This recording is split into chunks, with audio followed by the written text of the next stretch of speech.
Kawan UGM, berjumpa lagi dengan saya Zamzam Mashan, alumni Magister Ilmu Hukum UGM Kampus Jakarta, Angkatan 23. Baik, kawan UGM, jika sebelumnya kita pernah membahas tentang masalah hubungan industrial, kali ini kita akan lebih spesifik menuju kepada salah satu problematika ketenagakerjaan yang ada di Indonesia. Apa itu? Benar, jawabannya outsourcing. Sebagai permulaan, saya akan coba menjelaskan konsep dari ketenagakerjaan yang ada di Indonesia. Di Indonesia menganut banyak hal, tapi secara umum hanya dua, yaitu pekerja tetap dan pekerja kontrak. Lalu bagaimanakah outsourcing itu berada? Outsourcing itu sebenarnya berada dahulu, ya, di tahun 2000, masih 2003, Undang-Undang 13 tahun 2003 di awal, itu beradanya adalah dia karyawan kontrak. Kenapa dia dikatakan karyawan kontrak? Karena memang dia bekerja berdasarkan waktu tertentu yang dulu dibatasi hanya sebanyak maksimum 3 tahun. Kawan UGM, berbeda dengan pekerja tetap, dan tadi saya sudah singgung di awal, bahwa kalau kerjanya itu tidak tetap atau kontrak, justru akan menyebabkan yang namanya tidak ada job security, atau ketidakadaan jaminan masa depan. Seperti juga karyawan kontrak, outsourcing juga sama tidak memiliki job security. Perbedaannya adalah kira-kira saya gambarkan seperti ini, kawan UGM. Jika bekerjanya adalah ada A, seseorang bernama A, dia bekerja di satu perusahaan B, dia memiliki pilihan di sana bekerja sebagai karyawan tetap atau karyawan kontrak. Lalu kita bandingkan dengan ada karyawan atau pekerja lagi, misalnya bernama Y. Y ini ingin bekerja misalnya di perusahaan C. Tapi karena di sana hanya membutuhkan karyawan outsourcing, dia bekerja di perusahaan D selaku penyedia jasa outsourcing. Jadi dia bekerja dulu dengan statusnya di sana di perusahaan D, lalu kemudian ditempatkan di perusahaan C. Secara tidak langsung, ini memang membuat jalur distribusi ketenagakerjaan menjadi panjang. Lalu apakah gunanya outsourcing ini sebenarnya? Jika kemudian menimbulkan masalah. Outsourcing ini sebenarnya adalah jalan tengah yang digunakan oleh pengusaha untuk meminimalisir penggunaan pembiayaan ketenagakerjaan. Izinkan saya menjelaskan seperti ini.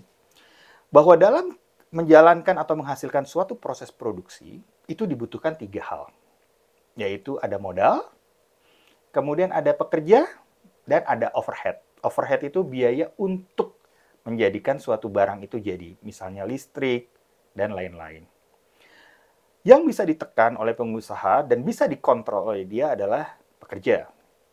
Jika kalian bandingkan, Sobat UGM, karyawan tetap memiliki gaji yang baik, pesangon yang menjamin, hingga kemudian masa tuanya juga terjamin. Bagaimana dengan karyawan kontrak yang bekerja langsung dari perusahaan bersangkutannya? Dia memiliki job security yang terbatas, karena nanti akan sangat tergantung kepada perusahaan itu akan diperpanjang atau tidak. Penggajiannya pun biasanya di bawah dari pekerja tetap. Lalu bagaimana dengan konsep outsourcing ini? Konsep outsourcing ini sebenarnya adalah salah satu bentuk efisiensi atau pengurangan dari biaya produksi yang telah saya jelaskan tadi. Di mana dia bekerja pada perusahaan penyedia jasa outsourcing, kemudian ditempatkan oleh penyedia itu ke perusahaan yang menggunakan jasa outsourcing. Bagaimana pengurangan itu bisa terjadi? Misalnya, itu akan terjadi nantinya adalah biaya yang dikeluarkan untuk menggaji karyawan outsourcing ini biasanya berdasarkan UMP. Dengan segala bentuknya, naturanya kalau kita mengenalnya dalam konsep perpajakan atau kenikmatannya, dan juga kemudian ada juga BPJS-nya. Tapi di sisi lain, perusahaan penyedia jasa outsourcing akan mendapatkan semacam fee, di mana dia telah menyalurkan pekerja outsourcing-nya. Seperti saya jelaskan tadi, pekerja outsourcing itu bekerja secara kontrak di perusahaan penyedia jasa outsourcing dan kemudian dia diperbantukan di pengguna jasa outsourcing. Konsep sebenarnya ini adalah konsep yang sebenarnya memakan jalur rantai pekerjaan yang sangat panjang. Namun demikian, secara akhir akan dihitungnya untuk meminimalisir adanya biaya yang harus dikeluarkan pengusaha untuk membayar pesangon ataupun membayarkan biaya-biaya lain dalam bentuk misalnya terjadi PHK. Konsep efisiensi inilah yang kemudian berkembang dengan sangat pesat, terutama setelah zaman era revolusi industri. Bagaimana dengan sejarahnya di Indonesia? Sejarahnya di Indonesia, outsourcing itu sudah ada sebenarnya sejak zaman Belanda. Kalau di luar negeri lebih jauh lagi, rekan-rekan UGM, yaitu ada di zaman Romawi, di mana diberbantukan untuk menyediakan barang-barang kebutuhan pembangunan infrastruktur ataupun benteng saat perang. Kalau di Indonesia, lebih ke arah kuli angkut karena untuk pelabuhan di Batavia, atau pemetik tembakau, pengangkut tembakau juga itu di Deli Serdang, Medan.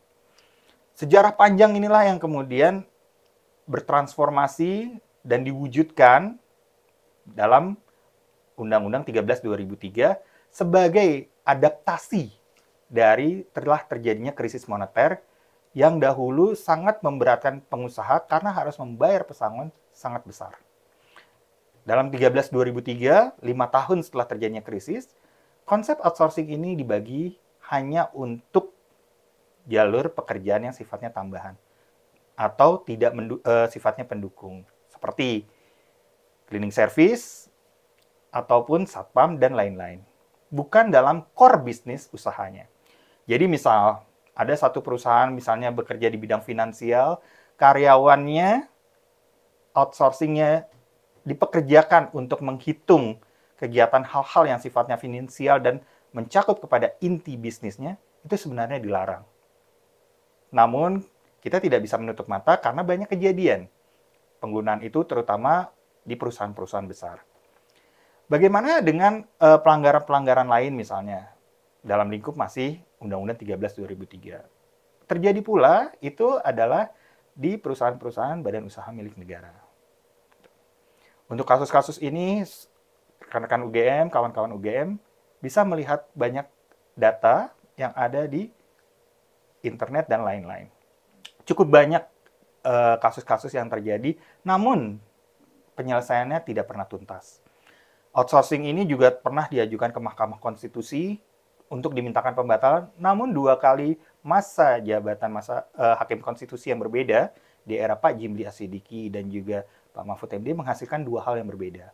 Di Pak Jimli ditolak, sedangkan di Pak Mahfud diterima sebagian, sehingga cukup melindungi karyawan outsourcing dengan cara bahwa jika dulu masa kerjanya tidak dihitung bila akan di-outsource lagi untuk masa yang kedua, dengan putusan Mahkamah Konstitusi di era Pak Mahfud di tahun 2011, itu sudah dihitung dengan yang namanya konsep TUPE, Transfer of Undertaking Employment. Nah, seiring berjalannya waktu, kemudian kita juga melihat perkembangan outsourcing tetap ada masalah dan kemudian menimbulkan masalah yang sangat besar lagi justru saat kita mengalami pandemi. Saat kita mengalami pandemi, muncullah Undang-Undang Cipta Kerja nomor 11 tahun 2020. Dalam undang-undang tersebut, outsourcing tidak hanya untuk pekerjaan tambahan, tapi juga core bisnis, pekerjaan inti. Anda bisa membayangkan bahwa disitulah jaminan masa depan akan pekerjaan sedikit demi sedikit sudah mulai hilang. Tapi kemudian berdasarkan keputusan Mahkamah Konstitusi, seperti kita ketahui, ada 2 tahun masa untuk perbaikan inkonstitusional bersyarat.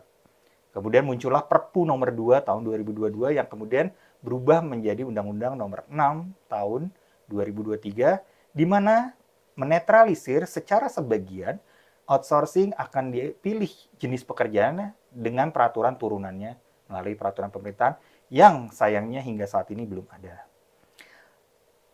Kawan-kawan UGM,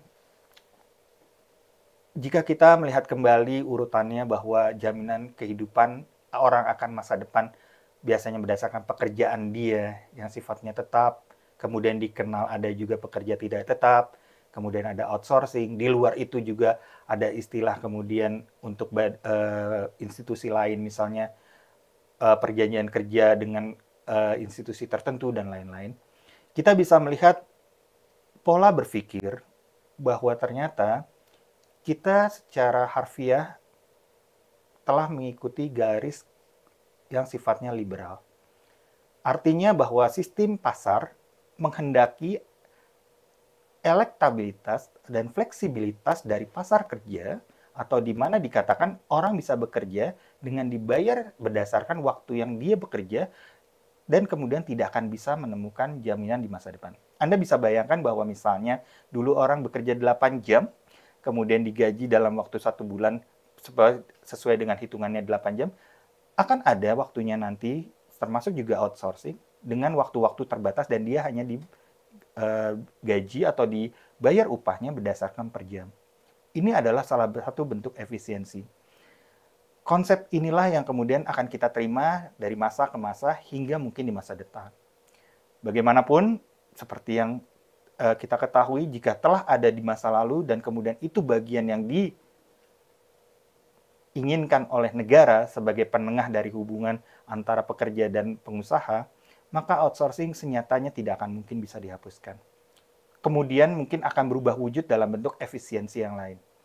Perlu saya kira seperti ini, kawan UGM, bahwa nantinya jika kawan UGM memahami bahwa salah satu turunan untuk penggajian dan pengupahan outsourcing di PP nomor 36 tahun 2021 yang kemudian telah dirubah dengan PP nomor yang terbaru 51 tahun 2003, di situ kawan UGM akan melihat bagaimana pola penggajian outsourcing sedikit demi sedikit akan mengikuti logika pasar bebas, di mana nanti akan sangat bergantung kepada jenis pekerjaan dan waktu di mana dia bekerja. Namun bagaimanapun inilah yang kita akan hadapi ke masa depan. Demo-demo juga mungkin akan nanti berlanjut untuk kasus ini. Tapi saya ingin menegaskan bahwa tidak akan mungkin outsourcing itu bisa dihapuskan. Mungkin akan berubah bentuk yang kita tidak tahu di masa depan. Dalam lingkup sejarah, kita sudah memahami, dalam lingkup finansial kita sudah mengetahui, dan dalam segi hukum kita sudah mengetahui berbagai regulasinya. Itulah logika yang telah dipilih oleh pemerintah berdasarkan hasil pertimbangan pemerintah dan juga DPR selaku pembuat peraturan. Baik, kawan UGM, mungkin itu yang bisa saya sampaikan untuk sesi kali ini terkait dengan hubungan industrial spesifik adalah outsourcing. Semoga bisa memberikan sedikit pencerahan kepada kawan-kawan UGM dan kemudian bisa menjadi pemikiran untuk kedepannya bagaimana menghadapi kita bersama terhadap fenomena outsourcing. Saya akhiri, terima kasih. Wassalamualaikum warahmatullahi wabarakatuh.